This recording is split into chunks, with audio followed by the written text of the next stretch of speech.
Palestine will be free. From the river to the sea. Palestine will be free.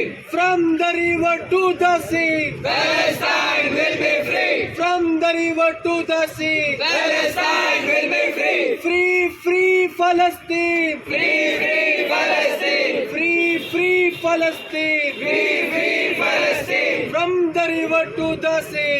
Palestine will be free. Free, free Palestine. Free, free Palestine. Free, free Palestine. Free, free Palestine.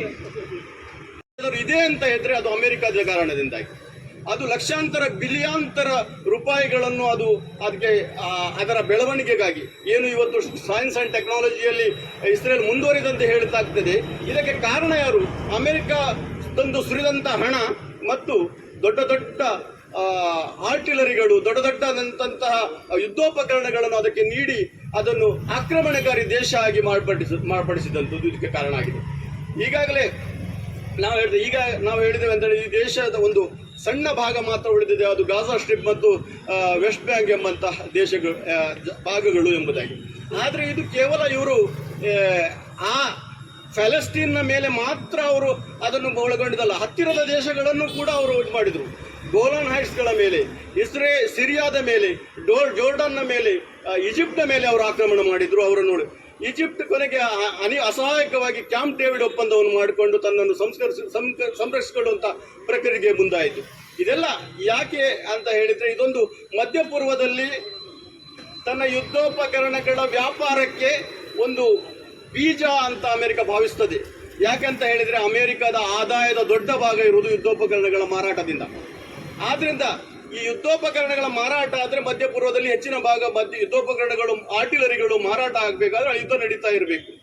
ಅದಲ್ಲದೆ ಅಮೆರಿಕದ ರಾಜಕೀಯದ ಚುಟ್ಟು ಇರುವುದು ಈ ಜಿಯೋನಿಸ್ಟ್ಗಳವೇ. ಈಗ ನಾನು ಹೇಳಿದಂಥ Harry Truman ಕೂಡ ಜಿಯೋನಿಸ್ಟ್ ಪ್ರಭಾವಕ್ಕೆ ಒಳಗಾಗಿದ್ದವರು. ಆದ್ದರಿಂದ ಅವರು ಅಪ್ರಪ್ರಥಮವಾಗಿ ಅವರು ಅದು ಇಸ್ರೇಲ್ ದೇಶವನ್ನು ಒಪ್ಪಿಕೊಂಡ್ರು. ಆದ್ರಿಂದ ಈ ಜುಟ್ಟು ಇರುವುದು ದೊಡ್ಡ ದೊಡ್ಡ ವ್ಯಾಪಾರಿಗಳು. ಎಷ್ಟೇ ಜನರು ಅವರ ಜನಸಂಖ್ಯೆಯಲ್ಲಿ ದೊಡ್ಡದಿರಬಹುದು, ಆದರೆ ಆ ಎಲ್ಲ ಅದರ ರಾಜಕೀಯದ ಚುಕ್ಕಾಣಿ, ವ್ಯಾಪಾರದ ಚುಕ್ಕಾಣಿ ಇರುವಂತಹದ್ದು ಈ ಯಹೂದಿಗಳ, ಈ ಜಿಯೋನಿಸ್ಟ್ಗಳ ಕೈಯಲ್ಲಿ. ಆದ್ದರಿಂದ ಅವರನ್ನು ತೃಪ್ತಿಪಡಿಸಲಿಕ್ಕೆ ಅಮೆರಿಕ ತನ್ನ ಅಧಿಕಾರವನ್ನು ಯಾರು ಉಳಿಸಲಿಕ್ಕೆ ಬಯಸ್ತಾರೆ ಅವರೆಲ್ಲರೂ ಅದನ್ನು ಬೆಂಬಲಿಸ್ತಾ ಬಂದಿದ್ದಾರೆ.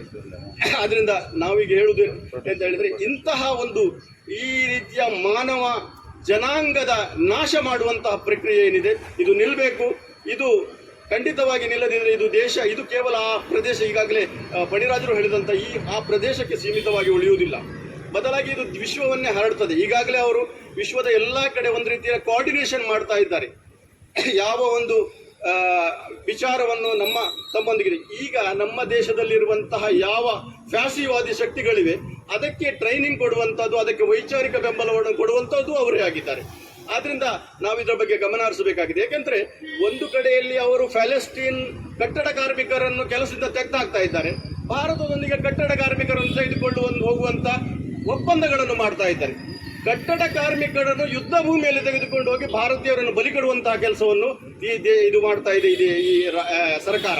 ಆದ್ರಿಂದ ನಮ್ಮ ಹೋರಾಟ ಈ ಬಗ್ಗೆ ನಮ್ಮ ಕನಿಷ್ಠ ಪಕ್ಷ ನಮ್ಮ ಎಂತ ಹೇಳಿದ್ರೆ ಆತ್ಮಸಾಕ್ಷಿ ಇದನ್ನು ವಿರೋಧಿಸಬೇಕಾಗುತ್ತದೆ. 1993ರಲ್ಲಿ ಓಸ್ಲೋ ಅಕಾರ್ಡ್ ಆಯಿತು.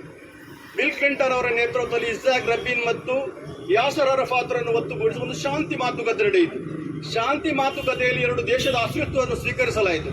ಆದರೆ ಈ ಅಸ್ತಿತ್ವವನ್ನು ಸ್ವೀಕರಿಸಿ ಶಾಂತಿ ಮಾತುಕತೆ ಮಾಡಿದಂಥ ಅಮೆರಿಕ ಪ್ಯಾಲೆಸ್ಟೀನ್ನ ಇರುವಿಕೆಯನ್ನು ಒಪ್ಪಲಿಲ್ಲ, ಆದರೆ ಇಸ್ರೇಲ್ನ ಇರುವಿಕೆಯನ್ನು ಅದು ಒಪ್ಪಿತು. ಇದನ್ನು ಮಾಡಿಕೊಂಡು ಅವರು ನೊಬೆಲ್ ಶಾಂತಿ ಪುರಸ್ಕಾರದ ಕಡೆಗೆ ಅವರು ಹೊರಟರು. ಆದರೆ ಆ ದೇಶದ ಜನರಿಗೆ ನಿಜವಾಗಿಯೂ ಸಿಕ್ಕಿತಾ ಅದು ಎಂಬುದನ್ನು ನಾವು ಕೇಳಬೇಕಾಗ್ತದೆ. ಇದೆಲ್ಲ ಕಾರಣಗಳು ನಾವು ಈಗಾಗಲೇ ಯುನೈಟೆಡ್ ನೇಷನ್ ಸೆಕ್ಯೂರಿಟಿ ಕೌನ್ಸಿಲ್ ಅಂದರೆ ವಿಶ್ವಸಂಸ್ಥೆಯ ಭದ್ರತಾ ಮಂಡಳಿ ಸುಮಾರು 500,000ಕ್ಕಿಂತ ಹೆಚ್ಚು ರೆಸಲ್ಯೂಷನ್ಗಳನ್ನು, ನಿರ್ಣಯಗಳನ್ನು ಇಸ್ರೇಲ್ನ ಆಕ್ರಮಣಕಾರಿ ಪ್ರವೃತ್ತಿಯ ವಿರುದ್ಧ ಮಾಡಿದೆ.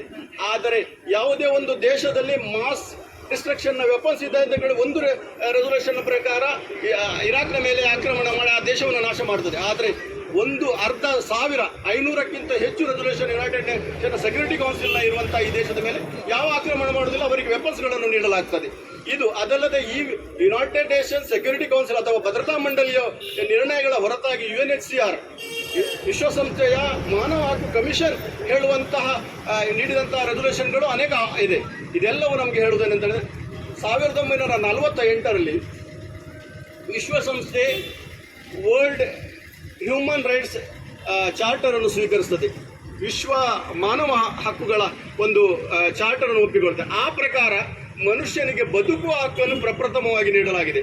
ಇಲ್ಲಿ ಏನು ಮಾಡ್ತಾ ಇರೋದು, ಇಲ್ಲಿ ಬದುಕುವ ಹಕ್ಕನ್ನು ಪ್ರಪ್ರಥಮವಾಗಿ ಕಸಿದುಕೊಳ್ತಾ ಇದೆ ಮತ್ತು ಅವರ ವಸತಿ, ಅವರ ಯಾವ ರೀತಿಯಲ್ಲಿ ಅವರ ಎಲ್ಲ ವಸತಿಗಳನ್ನು ನಿರ್ಣಯ ಮಾಡಿದ್ದಾರೆ. ಒಂದು ರೀತಿಯ ಅವರು ವಲಸೆಗಾರರ ರೀತಿಯಲ್ಲೂ ಇರಲ್ಲ, ವಲಸೆ ಒಂದು ಅವಶೇಷಗಳ ಮೇಲೆ ಬದುಕಿದ್ರು ಅಲ್ಲಿ ಹೋಗಿ ಅವರು ಆಕ್ರಮಣ ಬಾಂಬ್ಗಳನ್ನು ಮಾಡ್ತಾ ಇದ್ದಾರೆ. ಆದ್ರಿಂದ ಇದು ಖಂಡಿತ ಮನುಷ್ಯತ್ವಕ್ಕೆ ವಿರುದ್ಧವಾದಂಥ ಪ್ರಕ್ರಿಯೆ. ಇದನ್ನು ನಾವು ವಿರೋಧಿಸ್ತೇವೆ. ಈ